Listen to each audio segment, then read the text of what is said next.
So this is a very exciting day and for another episode of the Wausau PD Podcast. With us today is Kaitlyn Bernarde. She is the city clerk, and hopefully today we'll learn a little bit about that. And so this idea came up to invite Kaitlyn here to participate, which she looks very excited to I be am. here. That's good. When we were having a meeting about the role of law enforcement and some other partners within the city about how to set up elections and what our role could be depending on what happens. And I learned a lot in that meeting. And so if I was learning a lot, there's a lot of valid information and learning a little bit more about you, your role, what you do in the city, especially when it comes to elections, because if people aren't paying attention, it's an election year. It is. It's one of our busy 4 elections this year. So every even year we get 4. So do you look forward to presidential election years, or This actually will be my first presidential election, but I love elections. I find them fascinating, and especially in Wisconsin, it's changing, I feel like, by the week, what we're allowed to do and what we have to do. So I find it really interesting. So if it's confusing to us, it's got to be a bit of a challenge for the average voter in the city of Wausau to be able to navigate and know what to do and when. And so, like, if we can, Sure. I mean, I have a list of questions here that I would want to know. So hopefully we can get through those. But why don't you just start by, like, what's a city clerk? We are awesome. Well, that's a given. We are in charge with many duties on behalf of the city. The biggest one, most time consuming, is probably administering all of the elections that we have in the city, from starting planning to ensuring we have poll sites, poll workers, supplies, everything for the election, to being the official record keeper for the city. So that's when we are actually generating records with council and committee documents and files, and making sure the public and the council members are aware of the laws and following those, to also, if people have an open records request, we fulfill those on the other end of that too, as well as issuing different licenses and permits for, like, pets, to liquor licenses, to special events that happen in the city of Wausau. A lot of those things have to come through our office to get to the correct place.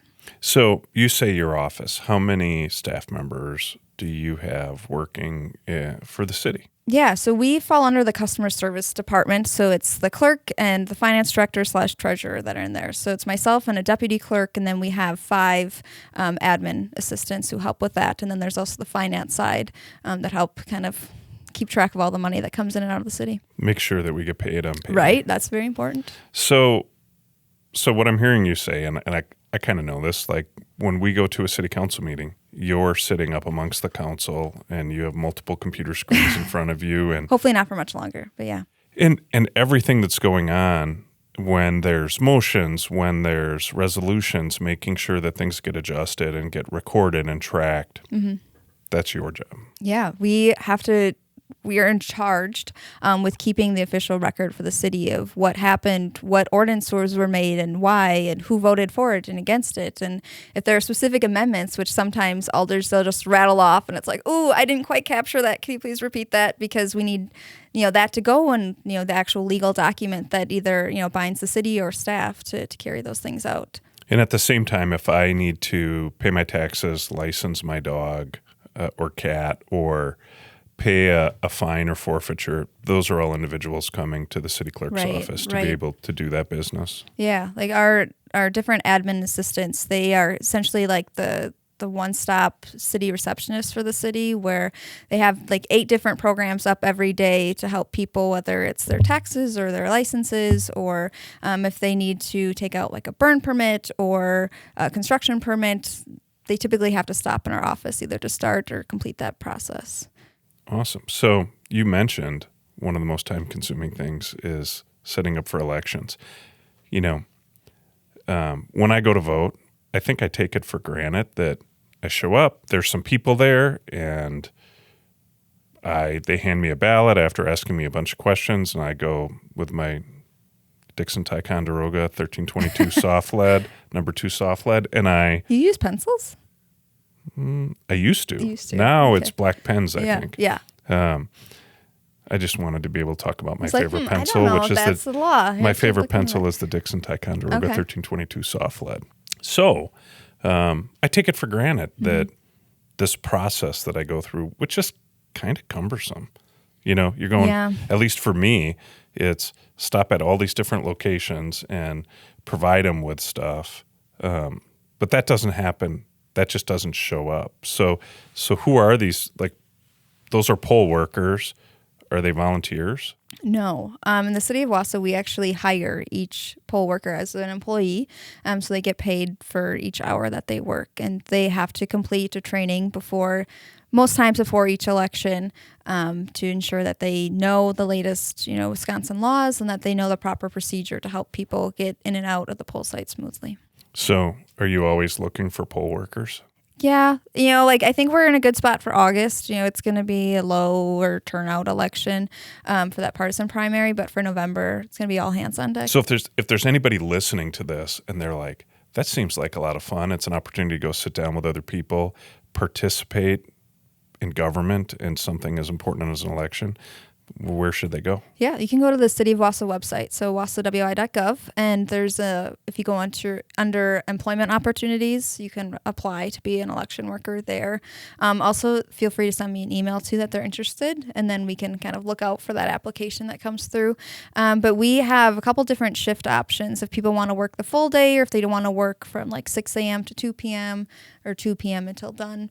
It kind of shortens up the day because it's still like an 8-hour day sometimes, but it's very rewarding for people that do it. So, City of Wausau, we have a population of about 40,000 people. Yep. How many different poll sites do we have? We have 6 poll sites. So we have 3 on the west side and 3 on the east side. And then I think it's about 4 years ago, the City of Wausau went to a central count format. So we process all of our absentee ballots in our council chambers at City Hall instead of at the individual poll sites. So if you have an absentee ballot, you have to return to City Hall on election day. You can't take it to your poll site. All right. I'm sure I'm going to have a lot of other questions, but okay, I am a new voter. Let's say I turned 18 before the election, and now I'm eligible to vote. Mm-hmm. Well, let me back up. Who's eligible to vote in the City of Wausau? You have to be 18 years old by election day. You cannot be currently serving a felony sentence. You have to be a U.S. citizen, and you have to have lived at your residence for 28 consecutive days before election day. So right now we're within that window for the August election. Okay, so I meet that criteria, and I want to vote. What do I do? And what do I need to bring with me? Yeah, so Wisconsin is one of a handful of states that does allow election day registration. So if you decide on election day that you want to, that got in your way. You were getting all animated. That you want to vote that day, you can go to your poll site and you show a proof of residence document. So it's an official document that ties you to that address you're trying to vote at. So it could be like a utility bill, a residential lease, or a tax bill. It can be your Wisconsin-issued driver's license if that address matches. And then in order to actually get a ballot and vote on election day, you need a photo ID. So it could be your driver's license, a U.S. passport. Those are common ones. What else counts as a photo? If I'm a Wausau East graduate, if I brought my high school ID with my name on it, would that count? No. Did you have IDs? Yes. You did? Okay. So, no, it doesn't. I get that a driver's license or state-issued ID or a passport, but what other things might someone like bring? a military ID, like if you have an ID to get on like a U.S. base, or a tribal ID. Depending on which ID you have, there are certain requirements if it can be expired or not. Depending on the ID, it depends. Okay, so one of the other things I learned when we were talking the other day is if you don't vote for a period of time, it impacts your ability to show up and vote. So can you just talk about, I think you had mentioned if you haven't voted in 2 years. 4 years. Yeah. So it's in Wisconsin law that every 4 years they have they have the 4-year maintenance list is what it's called, where they go through the Wisconsin Elections Commission, or they go through the statewide list, and anyone who has not voted in the last 4 years, they receive a postcard saying, hey, you haven't voted, you're going to be deactivated unless you request to continue on. So we lost, I think, between 1,000 and 2,000 voters in the city of Wausau when we did that in 2023. So there's a chance that if you haven't voted since the last presidential election, you probably are not active anymore and would have to re-register. Okay, so if I don't want to wait, can I register at my polling place? Yeah. So up to, I believe it's 3 weeks before the election, you can do it online. You can register at myvote.wi.gov or in person at the clerk's office. And then there's a window where it can only be at the clerk's office until the weekend before election, and then it's only at your poll site on election day. Well, that's pretty easy to understand. Yeah. And another quirk of the law is that you can't return an absentee application physically in person to our office, except for the 2 weeks before Election Day when we have in-person absentee voting at our office. Otherwise, you have to mail it to us in the mail. Okay, so that's an excellent. I've never voted absentee, so I don't know what a ballot looks like. I don't know what the process is. But let's talk about that. So if you know you're not going to be available to vote in person on Election Day, or you, for whatever reason, you are homebound, or it's very difficult for you to do that, everyone for any reason has the ability to absentee vote. Is that a true statement? Anybody for any reason. Like you don't need a reason to vote absentee. Correct. Yeah. You just have to meet the qualifications on the application to receive it, and then we can mail it to you. So then there's a request for an absentee ballot. Your office mails the ballot to the voter. They fill it out, and they can mail it back. They have to. They're supposed to vote it in the presence of a witness who's 18 years old or older. So that witness is saying that, hey, I know this person, the ballot was blank, they voted it, and they seal it back up. They don't have to see how you voted. But then they have to, the voter and the witness have to sign the envelope, and then you need the witness address on the envelope. Otherwise, we have to reject it when we count it on Election Day. Okay, and all those instructions are part of, it's sent to the voter that requests an absentee ballot. And let's see if I was paying attention. Okay. When you're within 2 weeks of the election, they can come to City Hall, to your office, and hand deliver their absentee ballot. They can, at any time, when you receive the ballot in the mail until Election Day, you can bring it in and to City Hall and turn it in. It's only the application that they can only turn in person during those 2 weeks. But the interesting thing is that if you vote in-person absentee at City Hall, you don't need that application because that envelope that you have to sign I was mentioning, that counts as your application. Clear as mud, right? I was going to say clear as mud. And I think there's reasons behind all the laws and rules, but it definitely complicates it a little bit, which is probably why I register to vote, and then I just show up in person, and a poll worker tells me, do this. Then step to the next one, do this, and eventually they hand me a ballot, and I fill it out, and I stick it in the machine, and it says good to go. Yeah. You know, one of the times that the police department got asked to assist, and we sat in meetings, and it was during COVID because everybody was concerned about being in person, and so. Talk a little bit about the challenges that in shifting how voting occurred then and how responsive the city was to those challenges. And then I maybe also touch on like what happens if. And so that was the meeting we were in where you might ask police to help facilitate if a tornado comes through or there's a natural disaster or some other kind of emergency that prevents people from voting at one of the pre-established polling places. They're not going to stop a presidential election because we have a fire or something that occurs in Wausau. So what's going to happen? Like, is that something that's been pre-planned, that there's a plan in place to deal with? Yeah, so I came in 2021, so it wasn't like in the heart of COVID, but we still had to kind of think about like all those pieces I mentioned before of an election. You know, are our poll sites, are they still going to allow us to come in? I believe the Boys and Girls Club did not want us to come in during COVID when that was one of our poll sites. Are our poll workers, do they feel safe enough to show up on election day, you know, whether themselves or someone else was like immunocompromised or whatnot? And then also thinking through, okay, how can we ensure that the voters who come in, that they still are protected and they feel like safe enough to vote if our goal is to help every eligible voter be able to vote.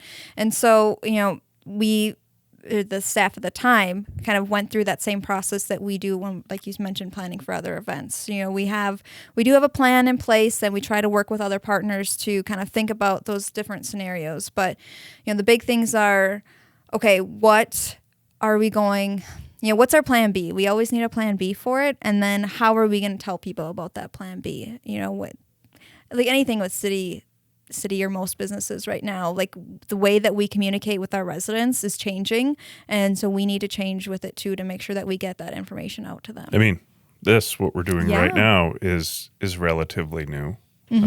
Our use of social media in the city to be able to communicate quickly and efficiently.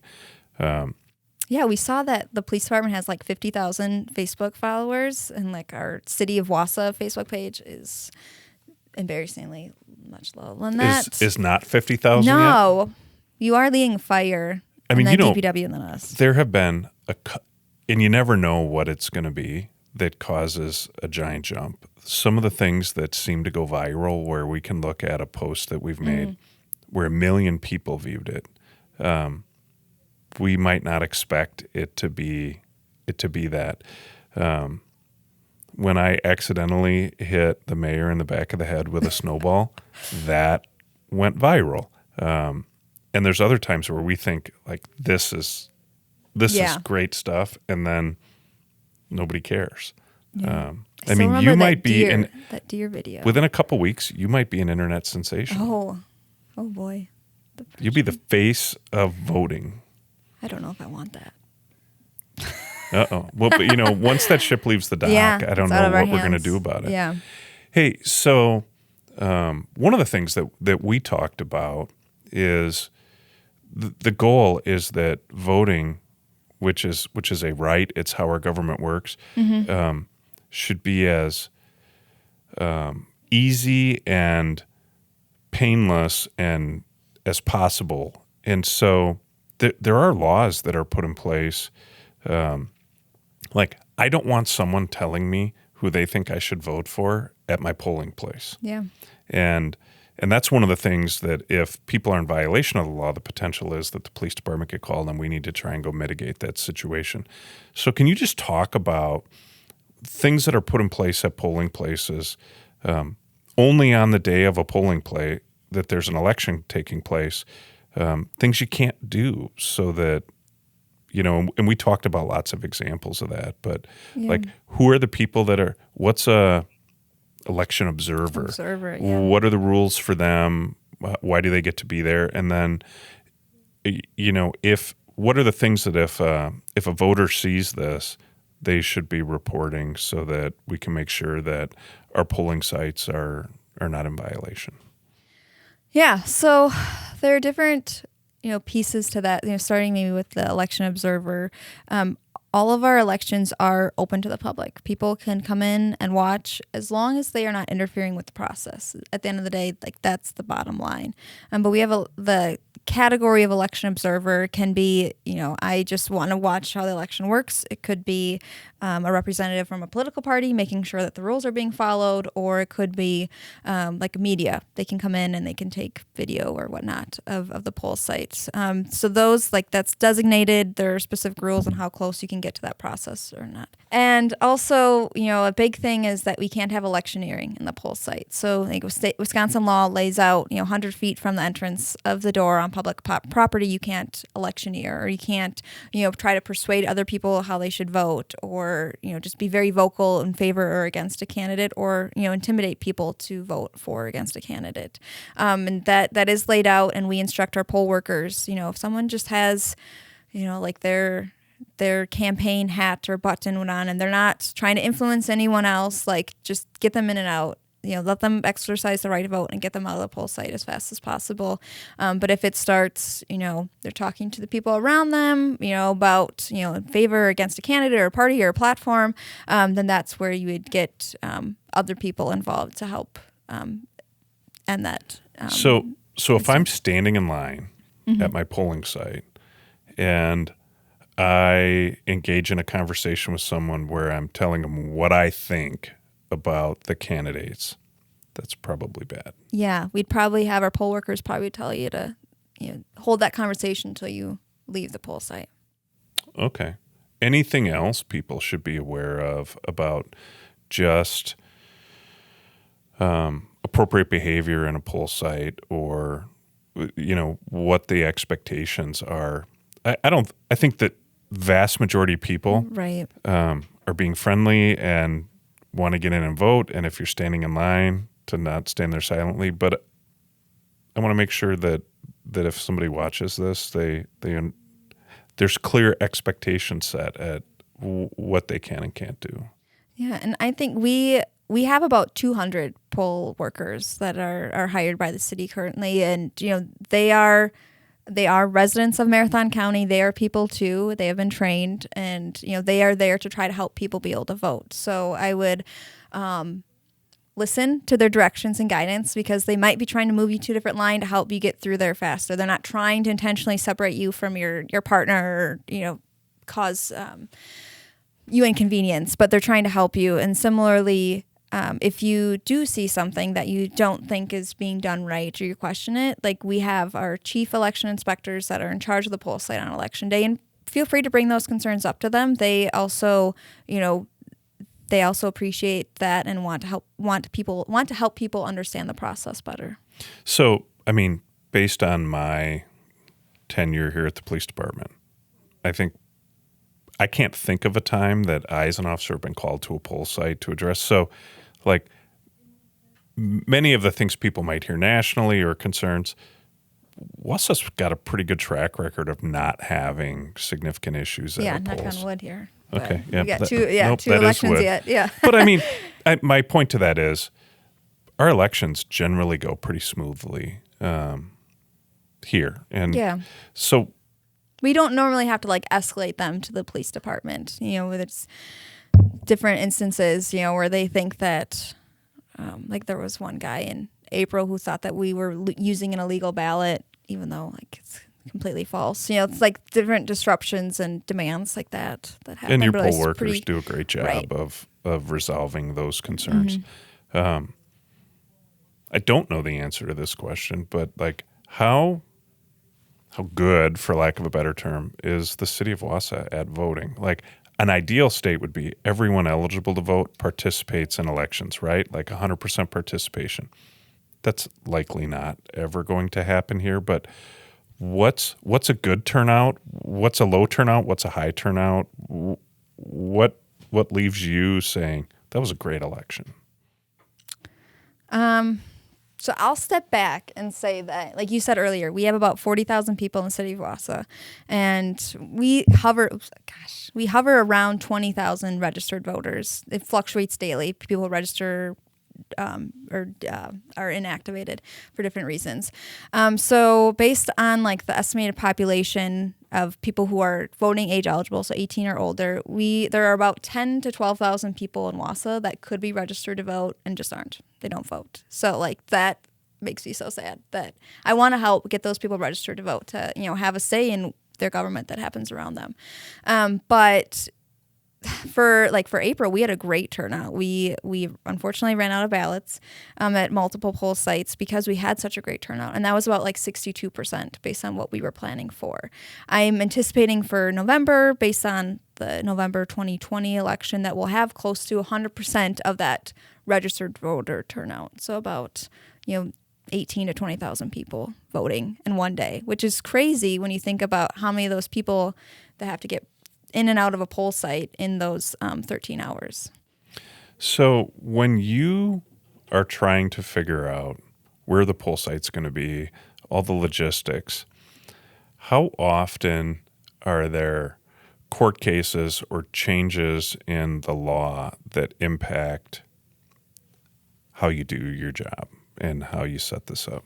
Yeah, so since I started in 2021, I feel like at least every couple months, if not every couple weeks, there's some sort of like change or updated guidance or something that shapes how we administer elections. And that could be, a couple weeks ago, maybe a month ago, we had it with there was the court case in Dane County where it said that people who were had a visual disability, they were able to request an absentee ballot and receive it electronically.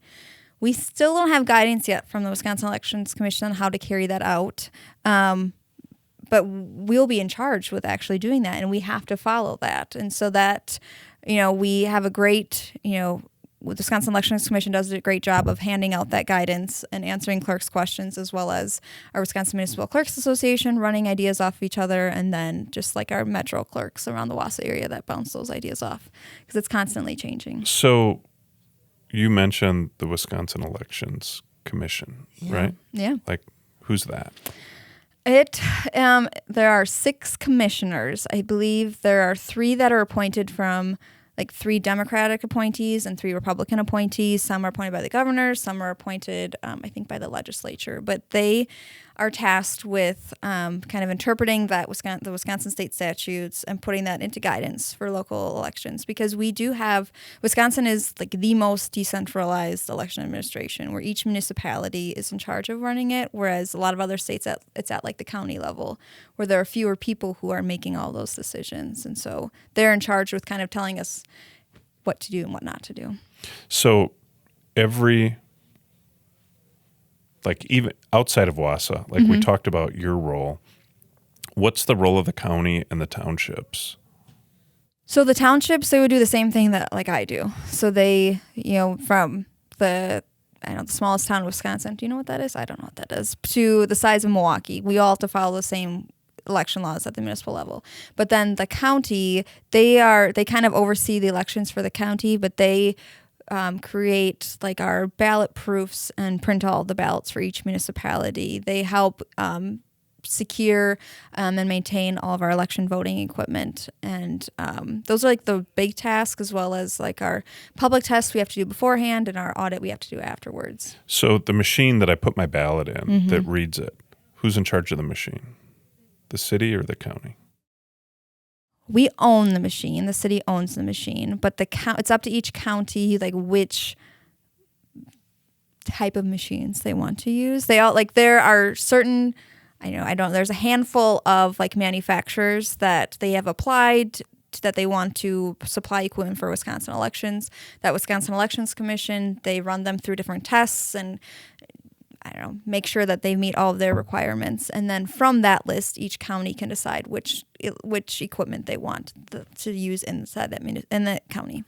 How often does the guidance that's given you by the Election Commission just turn things upside down and you're just ready to pull your hair out? Regularly. I'll get a little controversial here with you for a second, right? That shouldn't surprise you.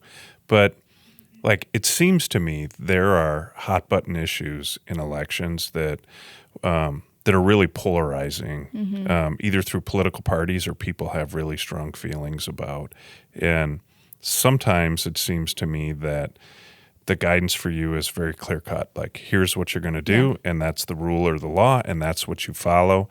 And then there's other times that it seems to me that it's clear as mud, to use your words, where what's right for this community and how to not have something overshadow the whole purpose that we're there, which is the election. So how often does stuff like that come down where you're just come on?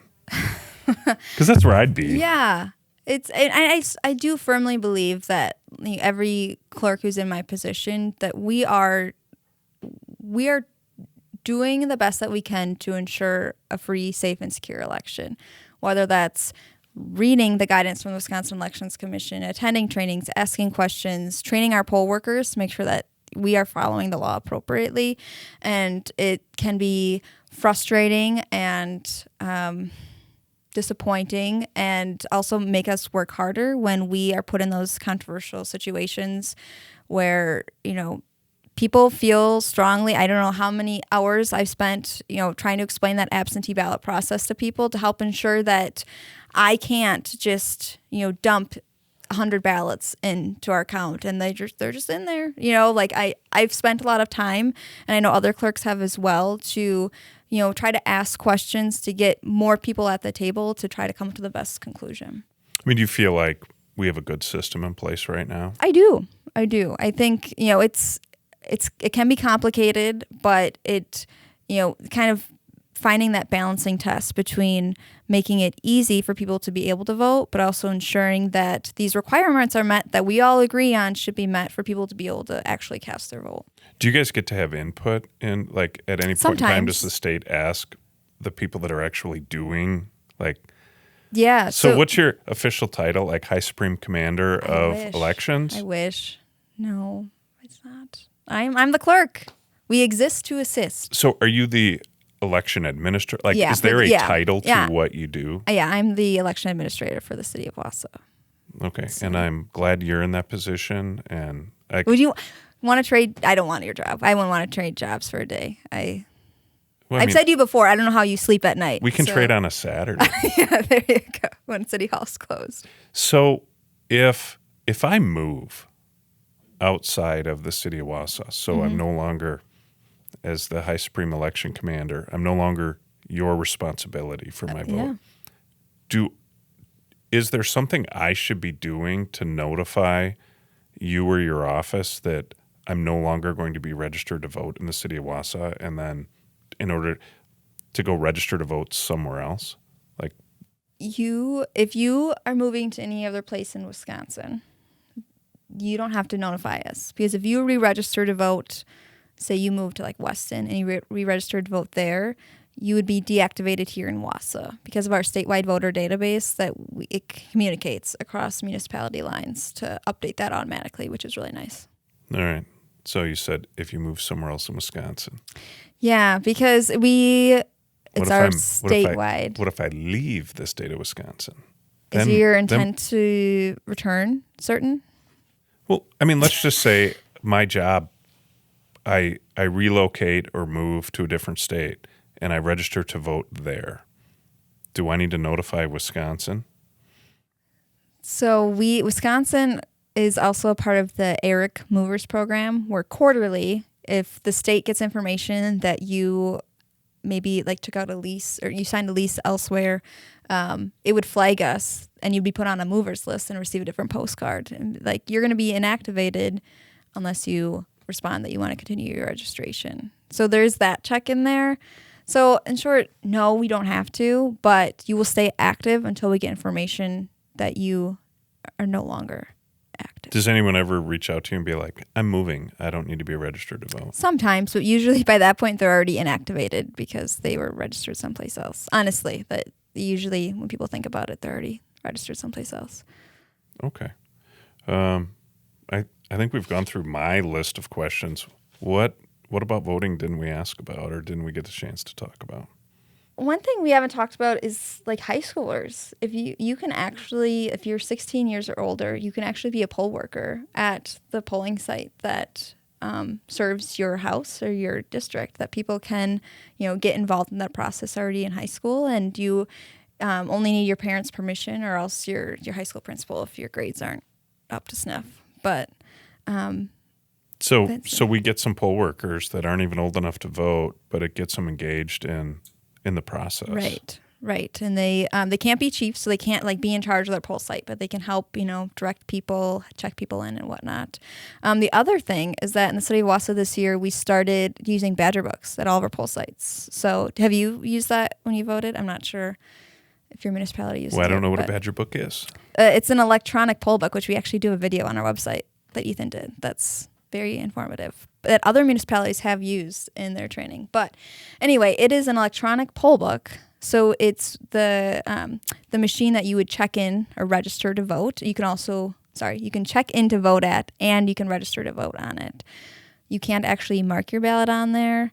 You still have to do that on the paper process. But they're pretty slick. They help, get people in and out faster. I think it can be like 3 seconds sometimes. If you are registered, you show your photo ID, state your name out loud, find it, prints you a voter slip, you take it over, and you can get your ballot. It's pretty useful. The question for the average person that's watching or listening to this podcast and is like, I still have questions, or they didn't take copious notes as we've answered questions. Like, where should they go to get a really user-friendly explanation step by step of how to register and where to go to vote? Yeah, a great tool that's always there is My Vote. So it's myvote.wi.gov, and you can go there. You can see if you're registered to vote. You can also register to vote there, request an absentee ballot, see what's on your ballot when your next election is. It's just a great tool that's always there. Well, I mean, something that we kind of started with that I would end this podcast with is, prior to meeting with you and learning more about elections, it was just something I would show up and do and vote with no real thought to how much work actually goes on behind the scenes, and how much appreciation I should have for the individuals that make that work, that allow me to have a vote, to have a say in how our country's run and how our municipalities are run and where I live. So, like, I now know how hard it is and how much work you put into it. And I just wanted to tell you how much I appreciate how serious you take this. I think it takes a special individual to wake up in the morning and get super jacked in order to deal with elections and getting them prepared and getting everything where it needs to be. It's a complicated machine, and you need to know how to do it. And I think you do a great job of it. Oh, thank you. Thank you. Appreciate you for having me on. Yeah, maybe this will go viral, and you're going to be the face of elections. Okay, it's not a fun fact about Wausau, but it's just, this is how exciting I find elections. Like on the 4th of July, UK, they had their parliamentary elections. Did you follow that at all? No, you're probably enjoying the 4th of July. Correct. I kind of felt like a bad American by enjoying the UK elections. But they had their whole process. Like their polls were open until 10 p.m., and then people started counting them there at all their little poll sites or jurisdictions around the country. And then they had all of their candidates stand up there with their big buttons signifying which party they were in. And they announced each candidate and how many votes they got in, and they had their winner. And then by noon the next day, they have a new prime minister who's meeting with the king. I'm like, our process is so dragged out and long. And, we certify elections at our city level and the county level and then the state. And then for presidential, it's still months until they take office. They do it in a day and a half. Yeah, I'm just not sure I like the buttons that they wear. I know they aren't the best colors, but they're very pastel. I mean, they're pretty gaudy. They're big. Yeah. But they have been doing elections longer than we have. So maybe there's something to that than what we do. But I mean, on the 4th of July, we celebrate something that has to do with the UK. Yeah, I know. That's why I felt bad watching. I'm pretty sure we have a better system. We have a pretty thought out system that each state has figured out the way that works for them and people to carry it out. Well, I think all my questions have been answered. So I just want to thank you for coming and joining us on our podcast. If anybody watching this has any comments or compliments about our election system, feel free to leave them in the comments section. And if you're really struggling or have questions on how to vote, we want you to vote. So feel free to contact the clerk's office at Wausau City Hall. Yeah. And you guys will do your best to walk people through that process. Yeah, we exist to assist. So send them on over. Awesome. Thank you again. Thanks.